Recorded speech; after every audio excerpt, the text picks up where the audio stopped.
तरफ ले गए। एक शख्स जो आपका सख्त मुखालिफ और हासिद था और सारा इलाका जानता था कि वो आपका मुखालिफ है, वो भी सामने से आ गया। अस्सलामुअलैकुम के बाद उसने कहा, अबू हनीफा, सुना है आपके वालिद का इंतकाल हो गया है। फरमाया, हाँ। उसने कहा, अपनी माँ का निकाह मेरे साथ कर दो।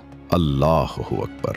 ऐसा सख्त जुमला के इंसान की नींद में सुराख कर दे, आदमी रातों को सो ना पाए। आप खामोश खड़े रहे। जुमला वाकई सख्त था, मगर बात शरई थी, गैर शरई तो नहीं थी। आपके साथ मौजूद शागिर्द और अकीदतमंद गुस्से से भर गए। उन्होंने तलवारें नयाम से निकाल ली। आपने फरमाया, चुप हो जाओ, हम कोई लावारिस तो नहीं है।